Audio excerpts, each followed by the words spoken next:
السلام علیکم ورحمۃ اللہ وبرکاتہ۔ کیا امید کرتے ہیں کہ آپ سب خیریت سے ہوں گے۔ اللہ تعالیٰ وہ خوش رکھے، اللہ تعالیٰ آپ کو آباد رکھے۔ آج کا جو ہمارا ٹاپک ہے، جس پر جادو کی وجہ سے جو کہ عزت اور کاروبار اور ترقیاتی کام میں رکاوٹ اور تمام معاملات میں خرابی ہو گئی ہو اور قسمت بند گئی ہو، تو اللہ تعالیٰ کے حکم سے انشاءاللہ یہ کام حل ہو جائیں گے۔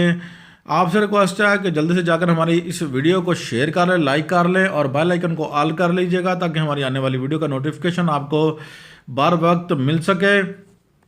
تو بڑھتے ہیں بغیر ٹائم ضائع کیے ہوئے اپنی ویڈیو کی طرف۔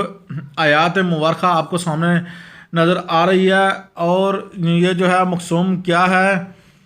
ترجمہ اردو میں: اے وہ ذات جو کہ عزت اور قہار اور جو واجبات باطل اور ظاہر کے مالک ہیں، یعنی کہ اللہ تعالیٰ ہر شے کا مالک ہے۔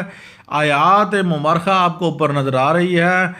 آپ نے چلتے پھرتے اٹھتے بیٹھتے باوضو صورت میں آپ نے اس آیات مبارکہ کو پڑھتے رہنا ہے، اور اپنے دوستوں کو بھی تلقین کریں کہ یہ پڑھتے رہیں جن کے ساتھ یہ معاملات ہیں، اور انشاءاللہ اس سے ہزاروں کیا کروڑوں گنا آپ کو فائدہ ہونے والا ہے۔ بہت مجرب تر مجرب ہے، ٹھیک ہے، اور بزرگان دن کا جو ہے نا آزمایا شدہ عمل ہے، اور بہت پاورفل ہے۔ نقوش لکھنا جو ساتھ استعمال کرنا ہے، ٹھیک ہے، وہ کیا ہے یہ میں آپ کو ابھی دکھانے والا ہوں، بتانے والا ہوں۔ تو یہ جلدی سے جا کر ویڈیو کو شیئر لائک سبسکرائب کر لیں۔ جادو ختم 786، پھر اس کے بعد بسم اللہ شریف 786 لکھ کر پھر آپ نے جادو ختم، ٹھیک ہے نا۔ اس کے بعد آپ نے یہ لکیریں کھینچنی ہے، یہ لکیریں جو ہے چاروں طرف کی یہ کھینچنی ہے۔ اس کے بعد آپ نے جو ہے آپ نے ترتیب 786 یہاں کونے میں یہ آتشی نقوش ہے، یہاں سے چال شروع ہوگی اس کی، ٹھیک ہے، اور پھر یہاں ٹھیک ہے، اور ایسے ہی یہاں پھر یہاں، ٹھیک ہے۔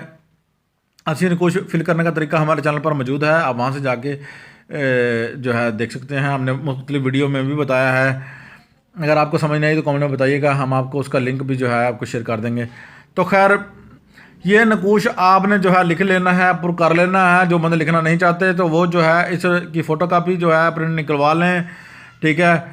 تو انشاءاللہ اس سے آپ کو کیا فائدہ ہوگا؟ نقوش کو اپنے بازو پر باندھنا ہے۔ لکھنا کس ٹائم ہے؟ عصر مغرب کے درمیان لکھنا ہے۔ آیات پڑھنی ہے، درود ابراہیمی جو ہے 4 مرتبہ، ٹھیک ہے، آپ پڑھ لیجئے گا، اول آخر کلمہ پیش کم سے کم۔ اس کے بعد آپ نے یہ آیات لکھ کر اپنے بازو پر باندھنی ہے، یہ اپنا نقوش لکھ کر جو ہے بازو پر باندھنا ہے۔ اور اگر ہم سے اجازت چاہتے ہیں تو آپ 11 بندوں کے ساتھ ہماری اس ویڈیو کو شیئر لائک سبسکرائب کر لیں۔ عورت کے لیے یہ لکھنا ہے مرد کے لیے فلاں بن فلاں لکھنا ہے، عورت کے لیے فلاں بنت فلاں لکھنا ہے۔ یہ چیز نوٹ کر لیجئے گا، ٹھیک ہے۔ تو یہ آپ کو میں دوبارہ سے دکھا رہا ہوں۔ اگر آپ کو کسی بات کی سمجھ نہیں آئی تو پلیز ہمیں جو ہے آپ نے کامنٹ میں بتانا ہے۔ ہم نے کوشش کی ہے کہ آپ کو جو ہے مکمل طریقے سے گائیڈ کر سکیں، سمجھا سکیں۔ تو نقوش جو ہے آپ کسی بھی پوائنٹر سے لکھ سکتے ہیں، اور وہ بھی آپ نے اچھی سے اچھی خوشبو استعمال کرنی ہے ساتھ جب لکھنا ہے۔ تو پھر انشاءاللہ اس کا استعمال کا طریقہ نقوش کا آپ کو بازو پر بھی باندھنا ہے، اور 11 نقوش لکھ کر 11 دن آپ نے کسی دریا کے اندر جو ہے اٹے کی گولیاں بنا کر اس کے اندر رکھ کر آپ نے جو ہے اٹے کے اندر گولیوں کے اندر رکھ کر آپ نے دریا میں بہانا ہے، اور ساتھ یہ آیت مبارکہ پڑھنی ہے، ٹھیک ہے۔ آپ کا ظاہر و باطل اتنا کامل ہو جائے گا اس آیات مبارکہ پڑھنے سے کہ وہ جادو جو ہے آپ کے اوپر سے ایسے سیکنڈوں منٹوں میں جائے گا۔ ایسا اتارا ہے، فری آپ کو دے رہے ہیں۔ اگر ہم سے کروانا چاہتے ہیں تو پھر ہمیں کامنٹ میں رابطہ کیجئے، ہم بھی آپ کو اس معاملات کا حل جو ہے کر کے دے سکتے ہیں۔ تو امید کرتے ہیں آج کی ویڈیو پسند آئی ہوگی۔ اپنے ہوسٹ سید کمال کو اجازت دیجیے، ملتے ہیں کسی نیکسٹ ویڈیو میں۔ اللہ حافظ۔